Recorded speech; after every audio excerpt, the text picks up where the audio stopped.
Irmãos, nas últimas aulas a gente falou sobre a ascensão de Jesus, o dia de Pentecoste, né, a conversão de quase 3.000 almas aí, o crescimento da igreja, e aí a gente falou sobre Atos capítulo 4 aí, sobre a cura daquele coxo da Porta Formosa. A gente falou sobre o casal Ananias e Safiras, capítulo 5, capítulo 6, a escolha dos diáconos, né? Aí já Estevão se destacando, capítulo 7 aí o seu martírio. Entramos aí na perseguição, né? Uma perseguição, a igreja se espalha, Pentecoste samaritano, né? As conversões e aí o Pentecoste samaritano. E hoje a gente vai falar especificamente sobre a barreira se quebra, né? Completamente, resumir aí toda essa aula. E aí a gente vai abordar o que? A perseguição, a conversão de Saulo, né, de perseguidor a perseguido, dois milagres aí extraordinários que vem aí na narrativa, a conversão de Cornélio, o Pentecoste gentil e a conclusão. Tá? Então a gente vai abordar hoje esses temas, né, que vai do capítulo 8 até o capítulo 11, tá? Uma parte do capítulo 11, tá bom? Começando aí sobre a perseguição sobre a conversão de Saulo, tá? A narrativa agora, é interessante que Lucas faz questão de citar o nome de Saulo, então, do capítulo 7 e do capítulo 8, ele cita duas vezes, né? E aí no capítulo 9 agora ele vai citar mais uma vez, já falando especificamente da sua conversão, tá? Essa conversão é uma das mais importantes da história do cristianismo, e a gente sabe muito bem por quê. O apóstolo Paulo foi uma peça fundamental aí para a conversão dos gentios, né? É conhecido como o apóstolo dos gentios, então é muito importante essa conversão do apóstolo Paulo, por isso que ela é narrada, inclusive, mais duas outras vezes dentro do próprio livro de Atos, tá? Falando da conversão. Depois o apóstolo Paulo ele mesmo vai dar o seu testemunho em outras duas, entre outros dois capítulos, né? No decorrer do livro de Atos. Então é muito importante, tá? O apóstolo Paulo, só para curiosidade de vocês, dos 27 livros que a gente tem no Novo Testamento, ele escreveu 13 deles. Tá? Então, ele foi uma peça fundamental, inclusive, escriturística aí do que a gente tem aí de cartas escritas no Novo Testamento. Tá? Então, por isso que para nós é uma conversão extremamente importante aí e mostra a soberania de Deus, o cuidado de Deus em ter escolhido a vida do apóstolo Paulo. Tá? Como eu já disse para vocês, ela é tão importante que ela é narrada mais outras duas vezes, né? Uma vez aí ele dando testemunho para a multidão, né? Ele está diante ali de uma multidão de judeus, então ele fala o que aconteceu com ele, e depois ele dá o testemunho diante do rei Agripa ali, Festo, falando um pouquinho da história da sua conversão. Lucas vai dizer que Saulo ele consentia na morte de Estevão, tá? No capítulo 8 a gente vai ver que ele aparece duas vezes. Primeiro, as pessoas jogam a capa, né, aos pés dele, né, aos pés de Saulo, e depois vai dizer que ele consentia na morte de Estevão. Algumas Bíblias, algumas traduções, ele vai aparecer, essa palavra consentiu na morte, ela vai aparecer no finalzinho do capítulo 7, tá? Então, se na sua Bíblia não está no início do capítulo 8, pode ter certeza que ela vai estar no final do capítulo 7, tá? Mas o porquê eu não sei te dizer, porque que fizeram assim, acho que na hora de elaborar, né, a impressão, enfim, aí saiu num capítulo a mais, no verso 7, mas grande maioria já sai no início do capítulo 8, tá? A palavra consentir é aprovar, concordar, ficar satisfeito. Então, alguns teólogos, eles lançam duas possibilidades. Primeiro, o apóstolo Paulo, né, o apóstolo Saulo aqui na ocasião, ele era, entre eles, uma das testemunhas que estavam acusando Estevão de blasfêmia, tá, que havia sido subornado para isso, ou ele fazia parte do Sinédrio, tá? Muito provavelmente, eu não digo em si que ele fazia parte dos 70 ali que compunha, né, o Sinédrio, mas ele tinha uma boa influência ali, tá? Então, há essas duas possibilidades quando se diz aqui que ele consentia na morte de Estevão. Lucas apresenta Saulo como um perseguidor, que é um camarada que ele está determinado mesmo a destruir a igreja. Inclusive, o texto grego ali diz que ele respirava ameaças e morte. a ideia de um touro bravo, eu não sei se vocês já se depararam com um cachorro bravo, onde ele fica rangendo os dentes ali, é essa ideia de um animal selvagem querendo destruir a sua presa, tá? Inclusive ele, ou por fazer parte do Sinédrio, como eu já havia dito aqui anteriormente, ou por ter influências ali, ele vai até o sumo sacerdote, tá? Muito provavelmente naquele período ainda era Caifás, tá? O mesmo que contribuiu aí para a condenação de Jesus, e ele pede então ali cartas solicitando autoridade para prender todos os do caminho, tá? A ideia do caminho aqui era se chamado assim no início da igreja, né? Os do caminho é uma ideia de quem alguém seguia uma doutrina ou seguia uma lei ou um determinado conceito de vida. Então eles chamavam assim os cristãos como os do caminho, né? Porque eles seguiam o estilo de vida de Jesus, tá? É interessante que no trecho do livro apócrifo de 1 Macabeus a gente vê, eu até coloquei aqui o trechinho que diz que os judeus, né, principalmente falando ali do sacerdote, ele recebeu uma ordenança do rei da época para que ele pudesse prender e julgar todos os judeus apóstatas, ou seja, aqueles judeus que haviam blasfemado ou algo do tipo, feito algum crime, ele tinha essa autoridade de mandar uma carta e poder extraditar esse cara de onde ele estivesse, tá? Então, é muito interessante que a gente vê que historicamente isso é comprovado, tá? Então, por isso que Paulo vai até o sumo sacerdote e pede essa autorização para poder perseguir e prender, inclusive até matar todos esses que saíram por aí espalhando as boas novas de salvação, tá? Damasco, ele escolhe Damasco, e Damasco ele não é uma escolha aleatória. O apóstolo Paulo era muito inteligente, né? Ele era alguém que planejava muito bem as coisas que ele fazia, e começar por Damasco não foi diferente, tá? Às vezes a gente se pergunta, puxa vida, por que ele não perseguiu ali em Jerusalém? Ainda havia muitas pessoas ali, mas ele vai para Damasco, uma cidade que ficava a 240 quilômetros de distância de Jerusalém. Por quê? Porque ali era um ponto central de comércio, vinha caravanas de vários lugares. Então imagine você, se o cristianismo floresce ali, ele ia ser anunciado para vários outros lugares, porque vinha pessoas de vários lugares ali. Então a pessoa ia vir até ali, ia se converter, ia conhecer a Cristo e ia levar a Cristo para onde ela residia. Tá? Então, era um lugar muito estratégico, e do ponto de vista de Saulo e do Sinédrio, o cristianismo tinha que ser detido ali em Damasco, não tinha outro jeito. Mas no lugar aonde ele foi para encontrar pessoas e destruir essas pessoas, prender, matar, ele na verdade foi um encontro com Jesus ali, né? A Bíblia diz que houve um esplendor de luz ali que fez ele cair por terra. E essa glória que mostrou para ele é a mesma glória indicada, né? O Shekinah de Deus, a presença de Deus, né? Como aconteceu essa manifestação várias outras vezes no Antigo Testamento. Então, a ideia é a mesma. O próprio Jesus ali revelando a sua glória, o seu Shekinah ali, né? A sua presença maravilhosa para ele. E nesse inteirinho é interessante que aquele quem perseguia, agora ele se vira e diz: quem és tu, Senhor? Né? Quem é o Senhor? E aí a Bíblia vai dizer que Jesus fala para ele: eu sou Jesus a quem tu persegues, né? E é interessante que a gente nota que Jesus, a gente tem dois pontos aqui. Primeiro, ou de fato, né, os teólogos vão dizer que a perseguição de Saulo era de fato Jesus, né? O fato dele prender pessoas que serviam a Jesus, que estavam anunciando a ressurreição de Jesus, isso trazia um certo ódio no seu coração, a ponto dele estar perseguindo o próprio Jesus, ou a gente tem a possibilidade, que eu acredito que talvez seja a mais plausível, de que Jesus se coloca na mesma condição daqueles que estavam sendo perseguidos. Ou seja, você está perseguindo um irmãozinho, uma irmãzinha na igreja, ou alguém está perseguindo, essa pessoa, na verdade, está perseguindo o próprio Jesus. Porque Jesus se coloca na condição dela de perseguido, né, e assume esse papel de alguém que está perseguindo um discípulo dele e, na verdade, está me perseguindo. Tá? Então, tem essas duas possibilidades aí.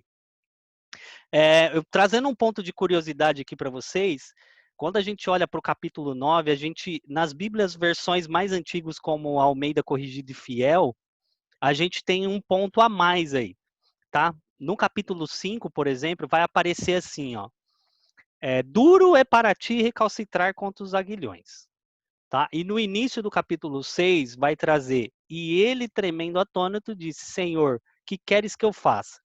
Só que se vocês olharem nas traduções, na Nova Almeida Atualizada, na NVI, na ARA, entre outras traduções, vocês vão ver que não tem essa parte, tá? Aí eu trouxe isso aqui por quê? Porque isso pode confundir vocês, mas puxa vida, o que está certo, o que está errado? Por que, que aqui tem, aqui que não tem? Tá? E aí eu quis trazer essa curiosidade para vocês. Primeiro, por que que né, algumas traduções aparece esse trecho e outras não? Por quê?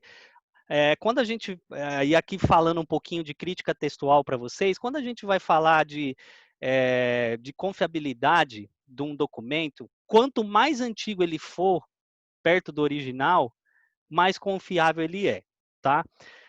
Só para vocês terem uma ideia, a gente tem mais de 5.000 cópias do Novo Testamento, tá? A crítica textual aí, boa parte já pontuou que a gente pode confiar plenamente, né, nas cópias que a gente tem, porque a variação são pouquíssimas, tá? Então a gente tem aqui pelo menos 3 possibilidades que podem ter ocorrido para que algumas traduções tenha esse trecho e outras não. A primeira, o copista quis fazer um paralelo com o próprio testemunho do apóstolo Paulo. Como eu disse para vocês, ele mesmo se testemunha sua obra de conversão em outros 2 capítulos. Então, um deles, que é o capítulo 26, tá, no verso 14, ele traz essa parte. Então, ele tem esse texto completo. Então, pode ser que na hora do copista fazer isso, ele quis traçar esse paralelo e por isso, em algumas traduções aí vai ter esse trecho. Ou o copista esqueceu mesmo de registrar esse trecho, tá? Porque quando eu digo copista, o que, que é? As pessoas que faziam as cópias do Novo Testamento, tá?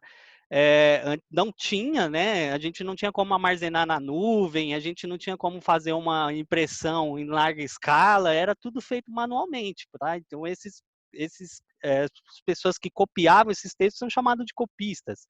Tá? Então pode ser que ali, por um descuido, ele acabou esquecendo de registrar isso, tá? Num manuscrito mais antigo.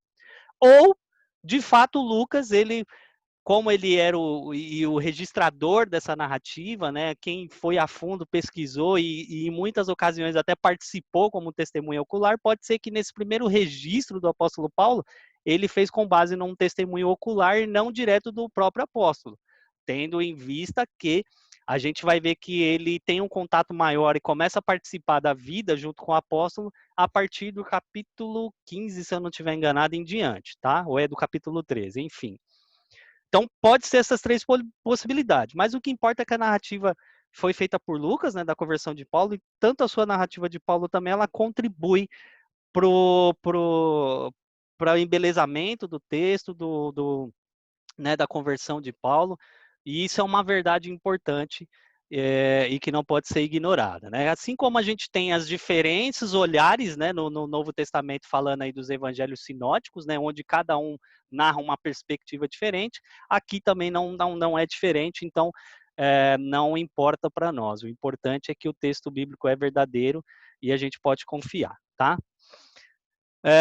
Agora, aquele que estava cheio de autoridade, camarada aí que tinha autoridade para prender, matar, agora ele está submisso à vontade de Jesus, né? Conforme Jesus lhe ordena, ele recebe essa ordem, né? Jesus aparece então para Ananias, faz Ananias ir lá orar por ele.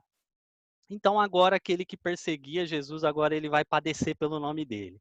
E é exatamente o que acontece, a gente vê que logo após já a sua conversão, o seu batismo, ele já começa a anunciar o evangelho, né? A Bíblia vai dizer que ele começa a anunciar com autoridade, demonstrando que Jesus era o Cristo. Agora, outrora, aquele que perseguia Jesus, agora ele é uma testemunha de que Jesus é o Cristo, né?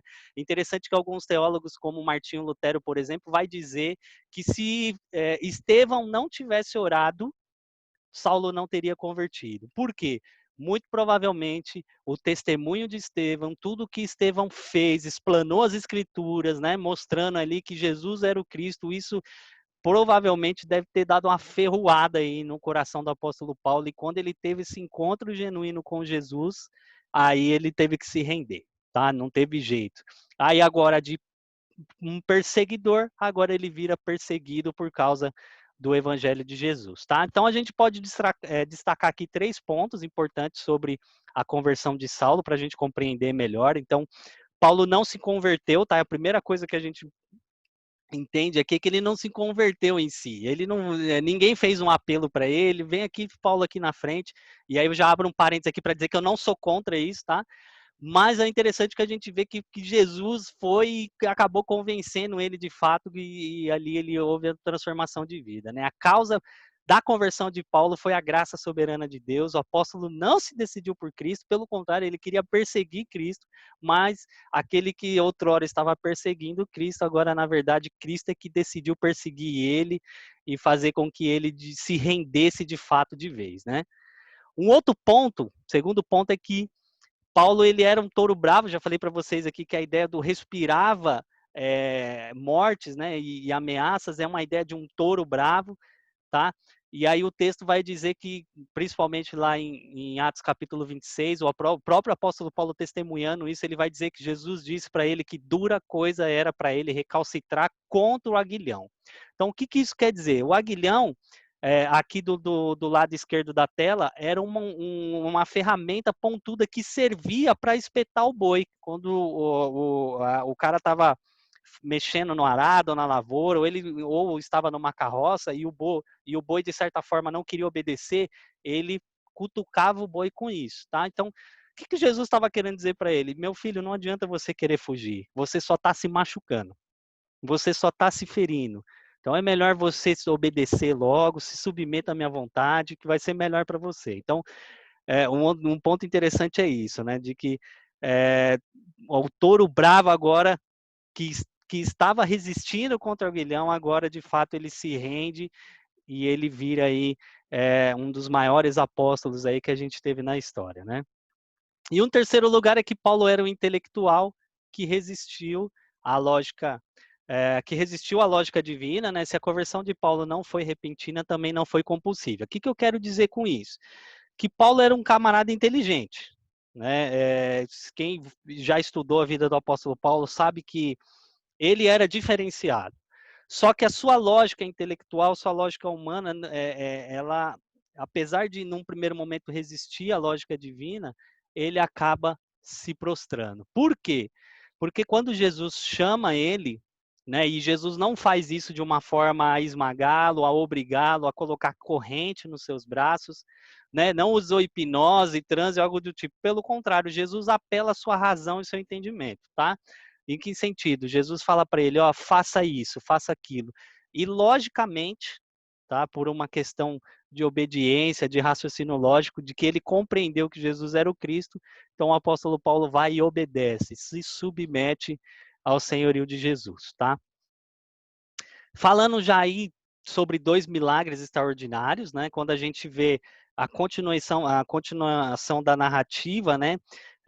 Onde o Lucas vai dizer que agora o apóstolo Paulo, né? No caso aqui Saulo ainda, ele começa a ser perseguido, então ele meio que sai de cena e aí aparece novamente a figura do apóstolo Pedro, tá?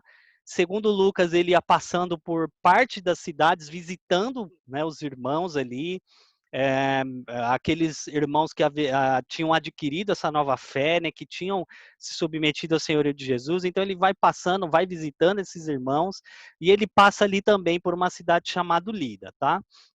Ali ele se encontra com um homem chamado Enéas, acontece um milagre extraordinário ali. Enéas estava há 8 anos já paralítico numa cama, e nesse momento Pedro, ele chega, e é interessante que ele não usa de artifícios humanos ali para poder chamar a atenção do público, pelo contrário, a gente vê que ele traz a glória para Jesus. Ele fala para Enéas, ele vira para Enéas e fala, Enéas, Jesus Cristo cura você.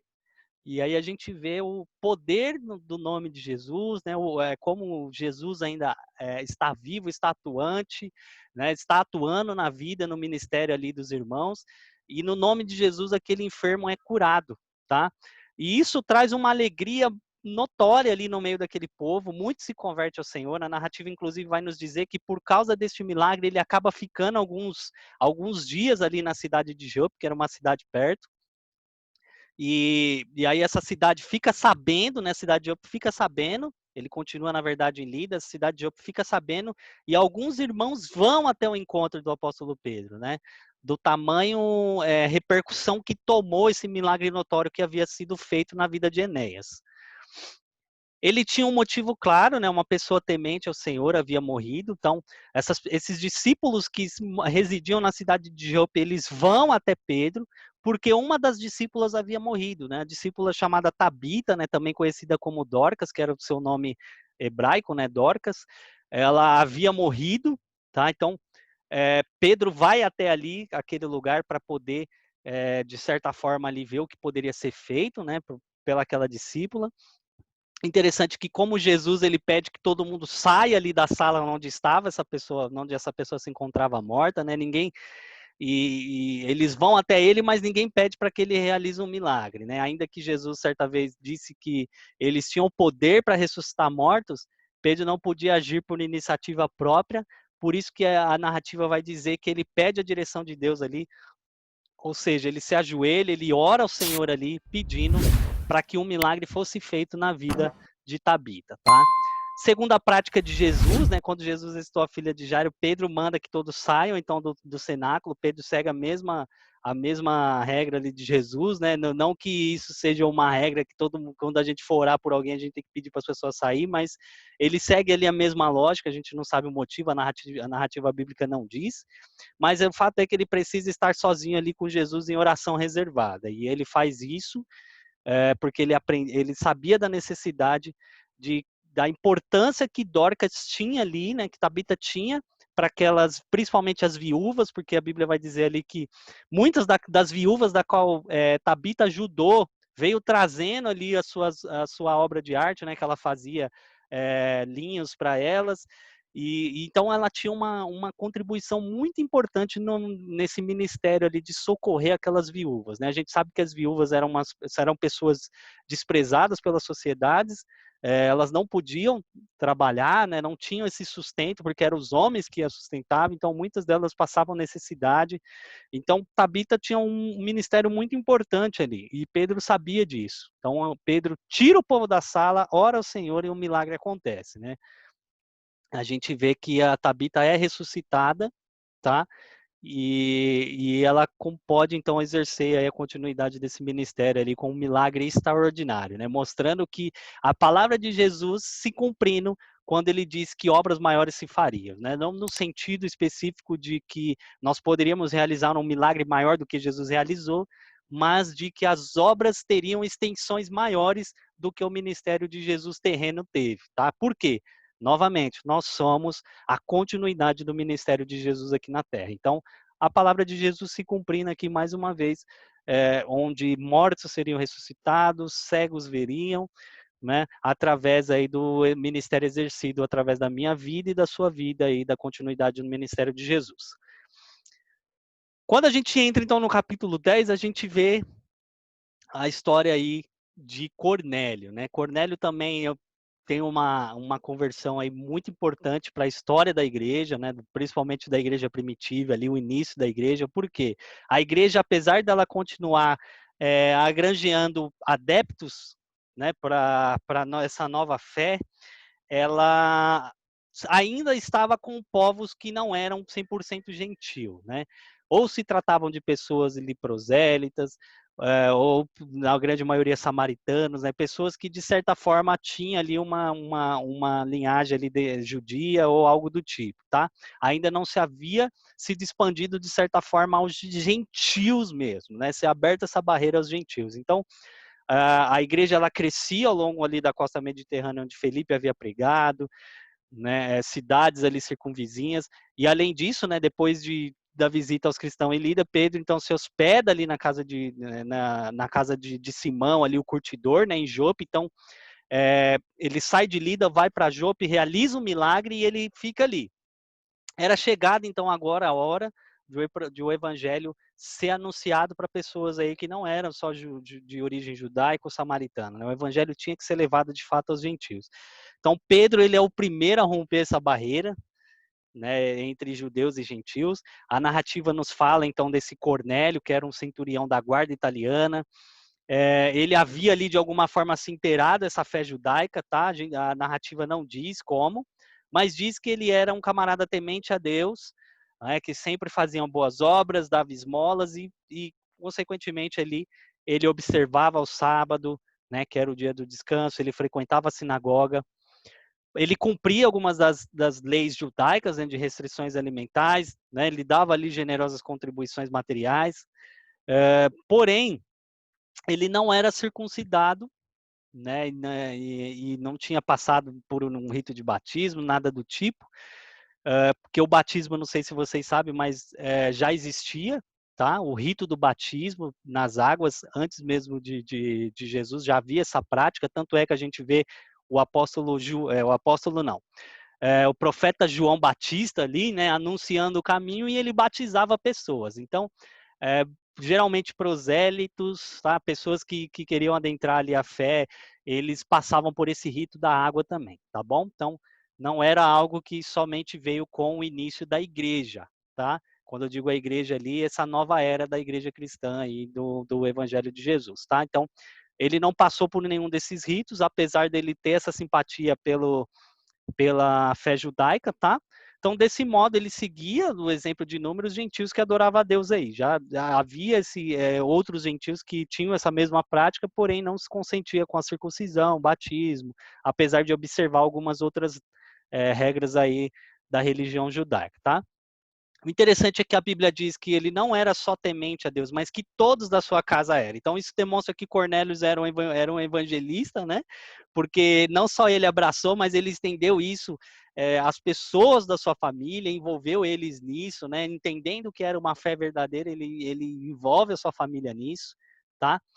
E aí a narrativa, então, diz que um anjo aparece para Cornélio e manda Cornélio ir buscar Pedro, tá? Para que Pedro falasse algo da parte do Senhor para ele. Então, já pula para uma narrativa onde diz que no momento da oração ali, né, um anjo aparece então para Cornélio, ele fica atemorado, mas o anjo tranquiliza ele e diz que as orações deles estavam sendo ouvidas, né, as suas boas obras estavam sendo ouvidas, porém o anjo solicita a Cornélio que manda chamar Pedro. Aí a gente vê que é interessante que Jesus não usa os anjos para pregar, manda que uma pessoa seja chamada para anunciar o evangelho, né, demonstrando que Jesus conta comigo e com você para fazer o anunciamento dessas boas novas, né? Então, imediatamente, sem questionar, Cornélio manda homens chamarem, né, o apóstolo Pedro. Interessante que a Bíblia vai dizer que ele chama servos tementes ao Senhor, e isso um soldado piedoso para fazer a escolta deles, né, a fim de que pudesse chamar Pedro. E a gente vê que ele separa ali homens que comungam da mesma fé, homens espirituais, para que eles estivessem juntos ali no mesmo propósito, que era de chamar Pedro, a fim de que Pedro anunciasse as boas novas para eles, né? Então, dentro dessa narrativa, Lucas já se vira então para Pedro, vai dizer que Pedro está ali no terraço da casa onde ele está hospedado, onde ele, na hora sexta ali, que é a hora do meio-dia, ele sobe para orar ao Senhor, e ali Pedro sentiu fome, né? A Bíblia vai dizer que ele sentiu fome, o que poderia indicar, inclusive, que ele estava ali num jejum, né? Mas a gente não tem maiores informações. E neste momento que ele estava aguardando a preparação da comida, ele sobreveio um êxtase, tá?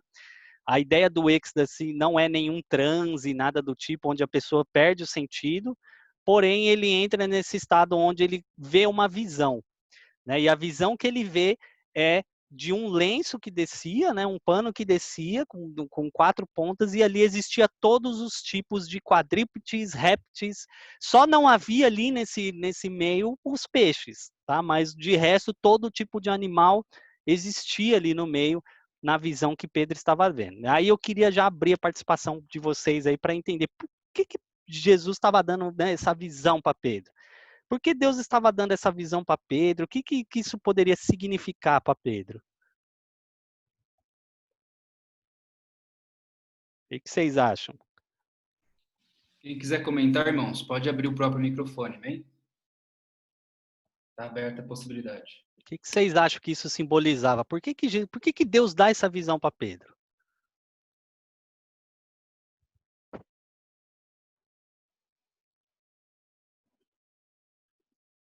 Mais alguém? Muita gente falando assim, eu fico confuso.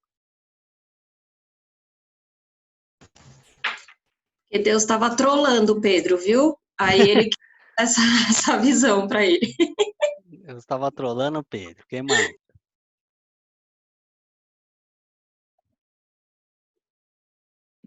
Professor, eu acredito que isso está relacionado com a restrição de hábitos alimentares e com a salvação dos gentios. Boa. Tá ligado. Mais alguém? Para a gente encerrar?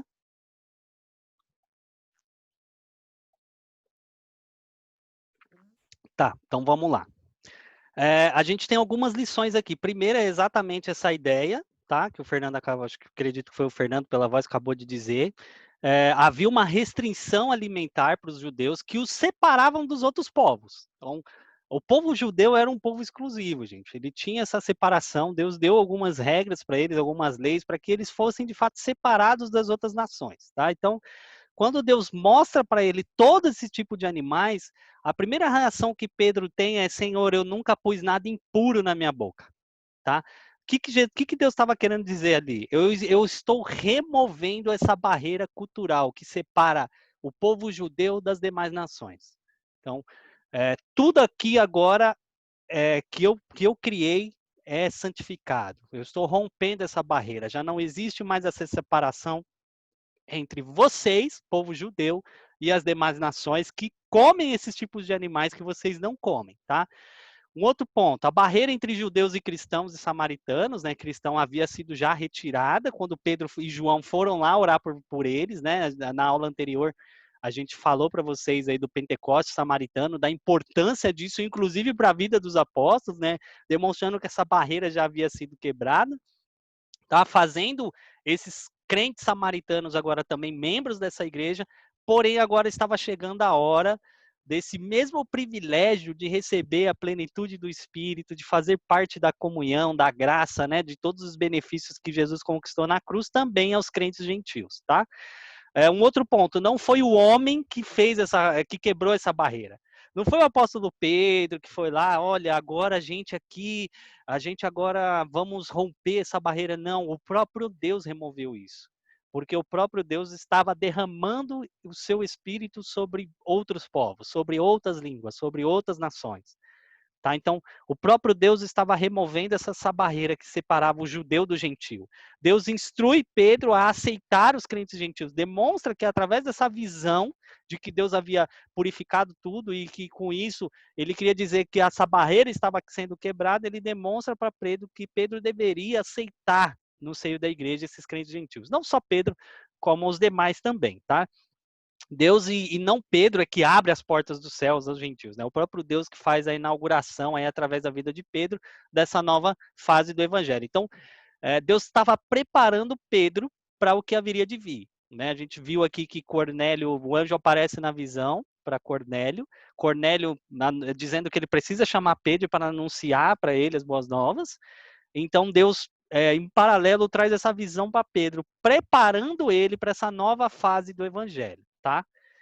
E aí a gente pode destacar aqui 4 pontos importantes da vida de Cornélio, tá? Pedro, ele vai então até lá a casa de Cornélio. É interessante que Cornélio se ajoelha aos pés dele, mas ele não traz glória para si. Ele fala: pelo amor de Deus, eu sou um homem como você, não faça isso, né? E ali então Pedro anuncia as boas novas para eles. Então, 4 coisas a gente pode destacar. A primeira é que ser religioso e sincero não é o suficiente para alguém ser salvo. Né? A gente viu que Cornélio era um homem religioso, temente ao Senhor, fazia boas obras, mas isso não é suficiente para a pessoa ser salva. Tem pessoas que acham que o fato dela ir para a igreja, dela ter eu tenho um coração bom para ajudar as pessoas, isso não faz você salvo. E isso é muito claro quando a gente vê que o anjo aparece e pede para que seja chamado Pedro para anunciar para eles as boas novas. Se Pedro não vai lá anunciar as boas novas, muito provavelmente Cornélio não teria sido salvo, tá? Ou né, se assim fosse a vontade do Senhor, ele usaria outra pessoa, claro. Mas isso não faz dele um salvo, tá? Ser religioso não faz de você um salvo, meu irmão. Aonde o evangelho da paz chega, os preconceitos caem por terra, porque o apóstolo Pedro, entendendo a visão, ele fala, pois é, realmente agora eu vejo que Deus não faz acepção de pessoas. Né? Ele reconhece que ele outrora não poderia estar ali na casa de um gentil, por ele ser um povo, por ele ser judeu, né? Ele ter toda essa separação quanto nação, mas agora Deus quebrando essa barreira, ele se faz presente ali, e essa barreira do preconceito cai por terra. Tá? Um outro ponto, a evangelização é uma tarefa humana, né, e não dos anjos. E aí, novamente, o Senhor conta comigo e com você. O mandato de anunciar as boas novas, do ide por todas as nações, não foram para os seres celestiais, foram para homens. Né? E aí cabe eu e você, como servos, se submeter a essa vontade do Senhor e fazer o anunciamento das boas novas àqueles que ainda não a receberam. Tá? E um último ponto aí é que o evangelho está centrado na pessoa de Jesus Cristo. Quando a gente vê o sermão de Pedro, a gente vê que ele é a pessoa principal aí, ele é o centro de todas as coisas, né? Jesus, ele é o cerne do evangelho, e uma pregação verdadeira, ela tem que ter Jesus como centro dessa pregação, né? Jesus tem que ser o alvo. As pessoas têm que entender quem Jesus é e que elas precisam desse Jesus na vida delas para que elas sejam salvas, tá? Falando aí sobre o Pentecoste Gentil, que é exatamente esse ato do evangelho sendo estendido e derramado a todos os outros povos, né?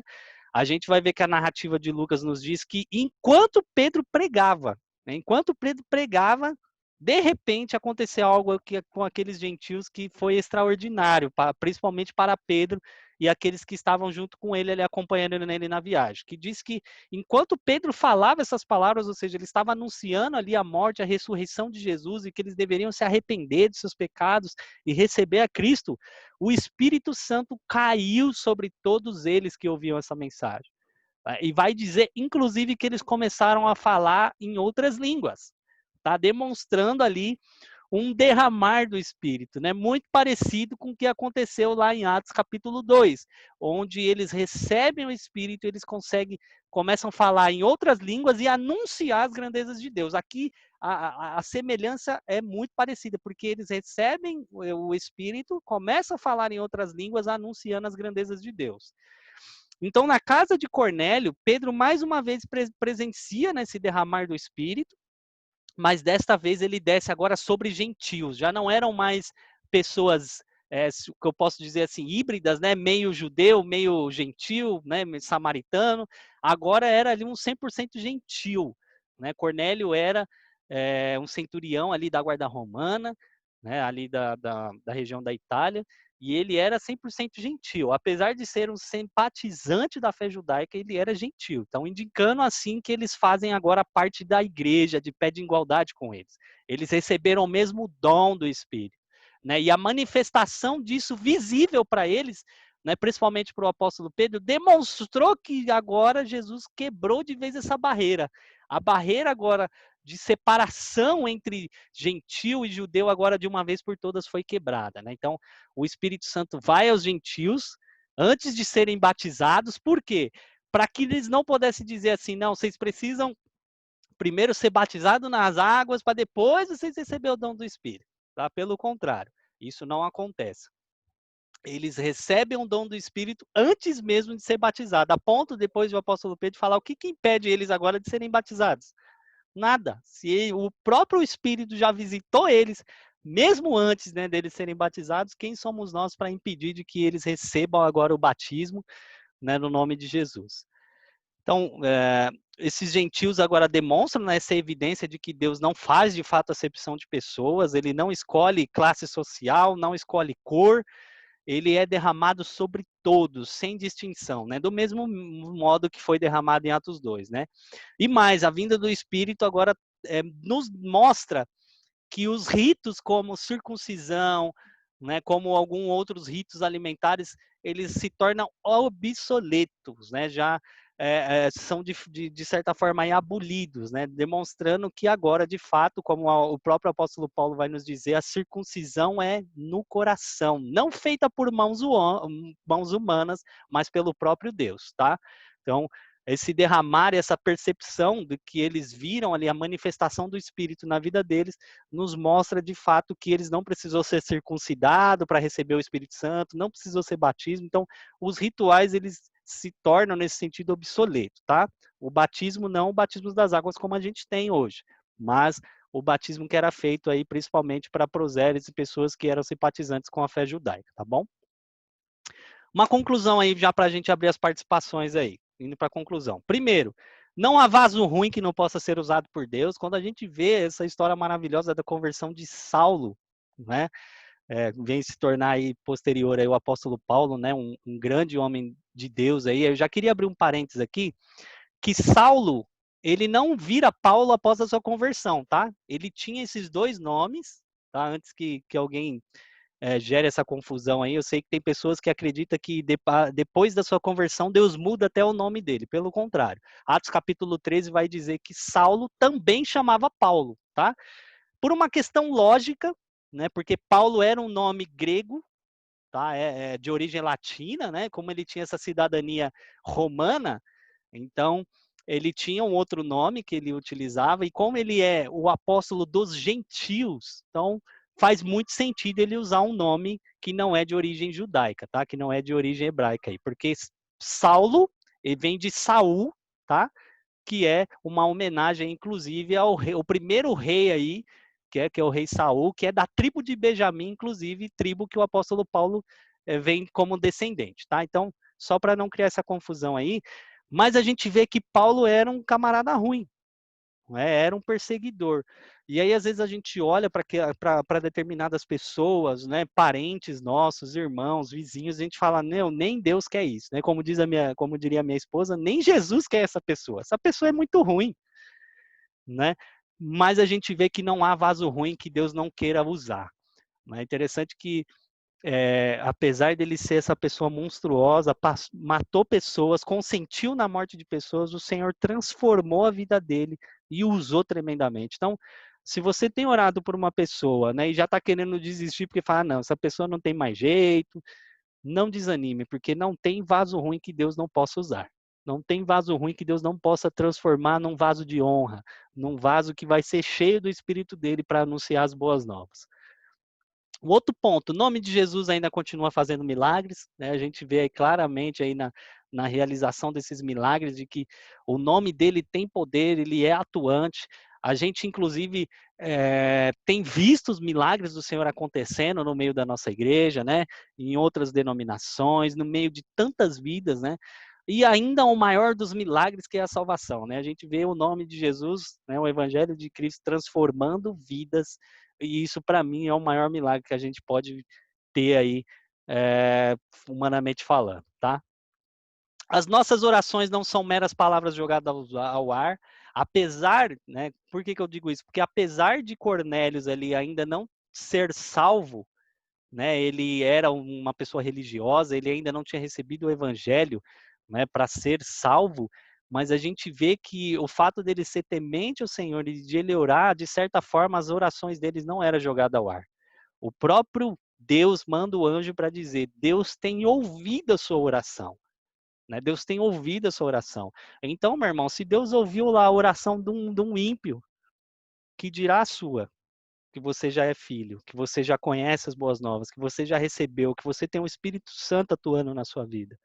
As suas orações, elas não param no teto, né? Eu já contei isso para algumas pessoas, né? Mas vou contar novamente. Eu já cheguei num estado da minha vida que eu dizia assim, Senhor, eu estou orando porque eu sei que a tua palavra diz que o Senhor ouve a oração, mas eu acredito que ela não está passando do teto.